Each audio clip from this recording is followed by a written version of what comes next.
Assalamualaikum everyone and welcome back to my channel. I'll just close the door. So today I'm going to be reading The School for Good and Evil.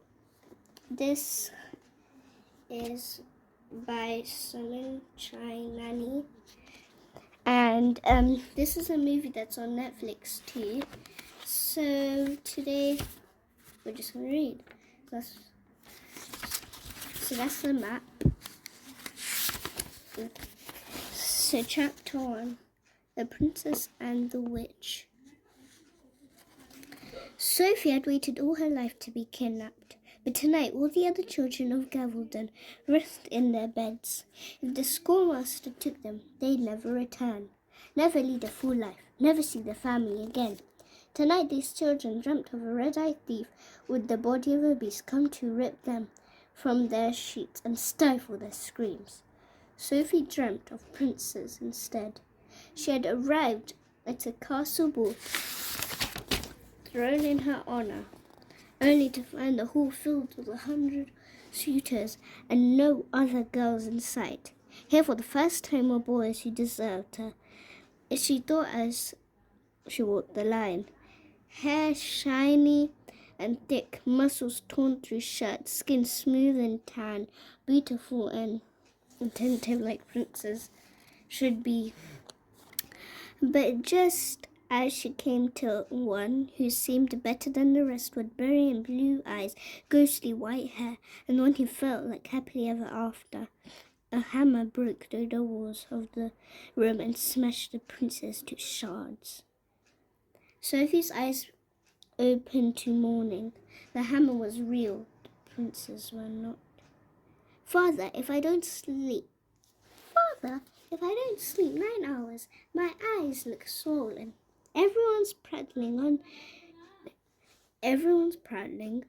that you're to be taken this year, her father said, kneeling a misshapen bar over the bedroom window, now completely obscured by locks, spikes, and screws. They told me to shear your hair, muddy up your face, as if I believe all this fairy tale hogwash. But no one's getting in here tonight, that's for sure. He pounded a deafening crack as explanation. Sophie rubbed her ears and frowned at her once lovely window, now something you'd seen in a witch's den, locks. Why didn't anyone think of that before? I don't know why they all think it's you, he said, silver hair slicked with sweat. If it's goodness that the schoolmaster fellow wants, he'd take Gun Idol's daughter. Sophie tensed. Belle? Perfect child that one is, he said. Brings her father home-cooked lunches at the mill. Gives the leftovers to the poor hag in the square. Sophie heard the edge in her father's voice. She had never once cooked a full meal for him, even after her mother died. Naturally, she had good reason. The oil and smoke would clog her pores, but she knew it was a sore point. This didn't mean her father had gone hungry.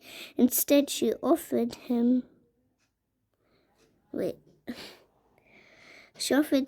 her own favorite foods: mashed beets, broccoli stew, boiled asparagus, steamed spinach. He hadn't ballooned into a blimp like Belle's father. Precisely, she hadn't brought him home-cooked lamb friskers and cheese souffles at the mill. As for the poor lamb hag in the square, the old crone, despite claiming hunger day after day, was fat. And if Belle had nothing to do with it, then she wasn't good at all, but the worst kind of evil. Sophie smiled back at her father. Like you said, it's all hogwash. She swept out of bed and slammed the bathroom door. She studied her face in the mirror. The rude awakening had taken its role. Her waist-long hair, the color of spun gold, didn't have its usual sheen. Usual sheen. Her jade green eyes looked faded. Her luscious red lips a touch dry. Even the glow of her creamy peach skin had dulled. But still a princess. She thought her father couldn't see she was special, but her mother had. "You are too beautiful for this world, Sophie," she said with her last breaths. Her mother had gone somewhere better, and now so would she. Tonight she would be taken to the woods. Tonight she would begin a new life. Tonight she would live out her fairy tale. And now she needed to look the part. To begin, she rubbed fish eggs into his skin, which smelt of dirty feet but warded off spots. Then she massaged in pumpkin puree, rinsed with goat's milk, and soaked her face in a mask of melon and turtle egg yolk. As she waited for the mask, you can't see guys, mask to dry, Sophie flipped through a storybook and sipped on cucumber juice to keep her skin dewy soft. She skipped to her favorite part of the story, where the wicked hag is rolled her down a hill in a nail-spiked barrel, until all that remains is her bracelet made of little boys' bones. Gazing at the gruesome bracelet, Sophie felt her thoughts adrift to cucumbers. Suppose there were no cucumbers in the woods? Suppose other princesses had depleted their supply? No cucumbers. She'd shrivel, she'd wither, giant melon flakes fell to the page. She turned to the mirror and saw her brow creased in worry. First ruined sleep, and now wrinkles. At this rate, she'd be a hag by afternoon. She relaxed her face and banished thoughts of vegetables.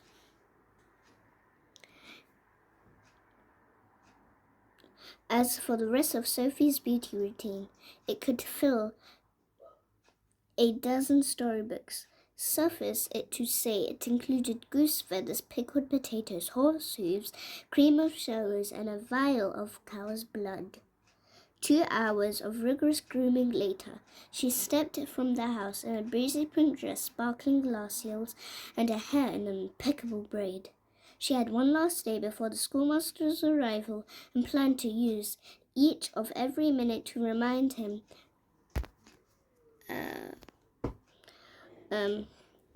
why she, and not Belle or Tabitha or Sabrina or any other impostor, should be kidnapped. Sophie's best friend lived in a cemetery.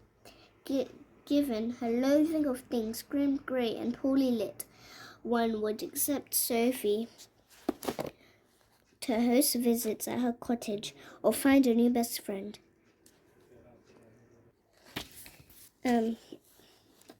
But instead, she had climbed to the house atop Graves Hill every day this week, careful to maintain a smile on her face, since that was the point of a good deed after all. To get there, she had to walk nearly a mile from the bright lakeside cottages with green eaves and sun-drenched turrets towards the gloomy edges of the forest. Doesn't that rhyme? Turrets, forest. Okay. Sounds of hammering towards the hammering echoed through cottage lanes as she passed father's boarding. Updoors, mothers stuffing scarecrows, boys and girls hunched updoors on porches, noses buried in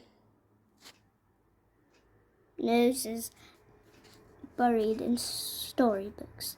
The last sight wasn't unusual, for children gathered and did little besides read their fairy tales. But today, Sophie noticed their eyes, wild frenzies, scoring each page as if their lives depended on it. 4 years ago, she had seen the same desperation to avoid the curse, but it wasn't her turn then. The schoolmaster took only those who passed the 12th year, those who could no longer disguise as children. Now her turn had come. As she slogged up Graves Hill, picnic basket in hand, Sophie felt her thighs burn. Had these climbs thickened her legs? All the princesses in storybooks had the same perfect proportions. Thick thighs were so unlikely as a hooked nose or big feet. Feeling anxious, Sophie distracted herself by counting her good deeds from the day before. First, she had fed the lake's geese of a blend of lentils and leeks, a natural laxative to a fresh tea stirred by fish chip. And we're gonna stop it there. I'm gonna put my bookmark over there. We're gonna stop it there for episode 1 of Reading the School for Good and Evil. So don't forget to subscribe, like this video, hit the bell button, and I'll see you in the next episode. Bye. I love this.